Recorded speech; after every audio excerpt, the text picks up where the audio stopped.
시간 하나님께 주일 오후 예배를 드리기 위해 이 자리에 앉아 계신 사랑하는 신앙가족 여러분들, 하나님의 축복을 기원합니다. 영상을 보시기 전 사도신경으로 신앙 고백을 하시고 그리고 찬송을 부르신 후에 말씀을 읽으시고 오늘 이 영상과 함께 하시면 더 큰 은혜가 있을 줄 믿습니다. 찬송가는 날마다 말씀 따라에 제시되어 있는 오늘의 찬송을 활용하셔도 괜찮습니다. 오늘 본문은 제사장 엘리의 집에 선포된 하나님의 심판이 이루어지는 그런 내용입니다. 그의 아들 홈니와 비느하스의 죽음을 어떤 베냐민 사람의 전보를 통해서 알게 되는 장면으로부터 시작됩니다. 당시 이스라엘에게는 하나님의 괴가 하나님의 능력이 있는 존재로서 자기 백성 가운데 계시다, 하나님의 백성 가운데 계시다라는 그런 의미를 가지고 있는 그런 상징적인 물건이었습니다. 전쟁 중에 이 하나님의 괴가 있어야 반드시 승리할 수 있다라고 믿고 있었습니다. 그러니 엘리에게도 이 괴가 돌아온다라는 것이 전쟁의 승리를 의미하는 것이었기 때문에 무척이나 기다렸을 것입니다. 13절에는 그의 마음을 이렇게 표현합니다. 자기 의자에 앉아 기다리며 그 마음이 하나님의 괴로 말미암아 떨릴 즈음이라.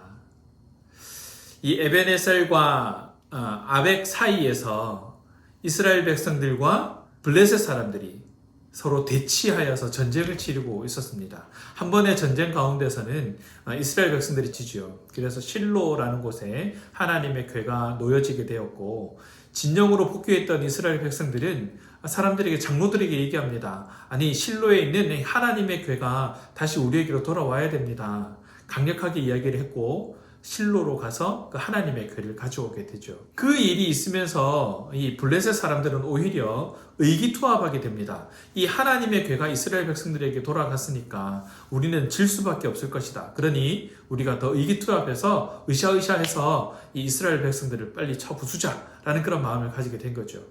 결과적으로는 하나님의 괴가 이스라엘 백성들에게는 돌아갔지만 그 전쟁에서는 크게 패하게 되고 맙니다. 이 전쟁으로 말미암아서 엘리의 아들 홈니와 비느하스도 죽게 되어집니다. 사무엘상 2장 29절에서 34절에 선포된 하나님의 심판이 실현되고 있는 것입니다. 하나님께서 말씀하신 대로 이루어진 것이죠. 하나님께서 세우신 엘리였지만 결국 하나님께서 말씀하신 대로 그는 끝을 맺게 되어집니다. 사랑하는 신앙가족 여러분, 오늘 본문 속에서 우리가 깊이 묵상해 보아야 할 부분들은 바로 엘리의 마음입니다. 그는 왜 끝까지 하나님의 음성에 귀를 기울이지 못했는가 하는 것이죠. 전쟁에 나갈 때 이 언약궤를 부적처럼 챙겨서 가야 한다는 것, 당시의 틀에는 틀림없는 사실이었습니다. 그러나 그 틀에 얽매여서 하나님의 음성에 귀를 기울이지 못하고 있지는 않은지, 오랜 관습이 우리가 보다 더 하나님께 가까이 나아가게 하는 장애물은 되고 있지 않은지 우리는 생각해 보아야 한다는 것이죠. 사람들은 얘기합니다. 엘리의 눈이 쇠잔하여졌다. 그가 나이가 들어져서 그의 몸이 살쪄 비대해져서 그는 그 죽음을 맞이할 수밖에 없었다. 과연 그것만이 이 본문 속에서 살펴볼 수 있는 그 모든 것일까요? 그렇지는 않을 것입니다. 엘리는 분명 하나님의 음성에 귀를 기울여야만 하는 그런 사람이었습니다. 당시 사무엘상 3장 1절 말씀을 보면 그 당시 상황을 알 수가 있었는데, 그 본문에서는 이렇게 얘기합니다. 어린 사무엘이 엘리 앞에서 여호와를 섬길 때 여호와의 말씀이 희귀하여 이상이 흔히 보이지 않았다라고 얘기를 합니다. 하나님의 음성을 듣기가 그만큼 힘든 상황이었다라는 것이죠. 그렇다면 엘리 제사장은 더욱더 노력했어야 할 것입니다. 더욱더 귀를 기울여야만 했을 것입니다. 하나님께서 어떻게 말씀하고 계신지, 하나님께서 무엇을 말씀하고 계신지, 하나님께서 이스라엘 백성들에게 깨닫게 하시려고 하는 것이 그 뜻이 무엇인지 귀를 기울이고 애써 신경 썼어야만 했습니다. 그런데 엘리는 사람들의 소리에 귀를 기울이고 한 것입니다. 베냐민 사람이 전쟁의 소식을 전하기 위해서 뛰어왔습니다. 그의 눈이 더 이상 보이지 않았기 때문에 귀 기울일 수밖에 없었을 것입니다. 그러나 하나님께 귀로하였던 귀가 아니라 사람들의 소리에, 그 베냐민 사람의 소리에 귀를 기울이고 있는 것입니다. 당연함에 묻혀서 우리의 실수를 덮어버릴 수는 없는 것입니다. 오늘날을 살아가는 저와 여러분의 모습은 어떠합니까?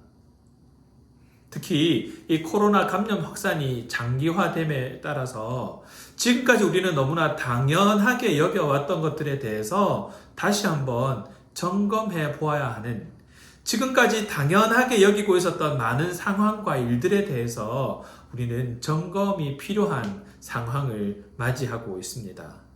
이런 상황에서 우리의 신앙은 어디에 마음을 두고 있는가?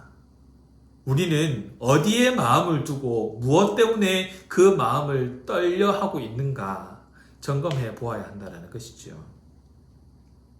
하나님의 궤처럼 형식에 얽매이고 있지는 않은지, 그 형식에 우리의 마음을 두고 있지는 않은지, 언제나 나와 함께 하시는 하나님께 귀를 기울이는 것이 아니라 하나님께서 함께 하고 계신다라는 그 상징에 우리는 더 귀를 기울이고 있지는 않은지 살펴보아야 합니다. 사랑하는 신앙가족 여러분, 엘리를 제사장으로 세우신 분도 하나님이셨습니다. 그러나 그가 했던 그 모든 일에 대해서 판단하시고 심판하시는 분도 하나님이십니다. 그렇다면 우리는 어디에 더 마음을 두어야 할까요? 우리가 예배드리고 있는 그 분, 그 하나님이어야만 합니다. 우리의 마음을 더욱더 하나님께 집중해야 합니다. 온라인으로 예배드릴 수밖에 없는 상황 가운데 있습니다. 그렇기 때문에 우리는 더 하나님께 귀를 기울여야 합니다. 우리의 마음을 더 하나님께 쏟아내어야 합니다. 많은 상황들이 우리가 모이지 못하게 만들어져 가고 있습니다. 그렇다고 해서 우리의 마음이 멀어지는 것이 아니라 우리의 마음은 보다 더 하나님께 가까이, 우리 사랑하는 신앙가족들과 더 가까이 있어야 될 줄 믿습니다. 그러기 위해서 우리의 마음은 지금까지 해왔던 우리의 형식이 아니라 그 형식 가운데 함께 하셨던 하나님께 집중해야 합니다. 그리고 지금도 나와 함께 하시는 그 하나님께 집중해야 합니다. 하나님께서 이 모든 상황을 만드셨고 나뿐만 아니라 우리와 함께 하시는 하나님, 그 하나님께서 지금도 함께 하고 계시기 때문에 그렇습니다. 사랑하는 신앙가족 여러분, 우리의 마음을 하나님께 두기 위해서 더 애쓰시는 그런 하루가 되어지기를 간절히 바랍니다. 이번 한 주 동안 하나님을 생각하시면서 또 우리 삶 속에서 하나님을 드러내기 위해 노력하면서 더욱 하나님께 칭찬받는 그런 삶이 되어져가는 그런 저와 여러분 되기를 간절히 소원합니다.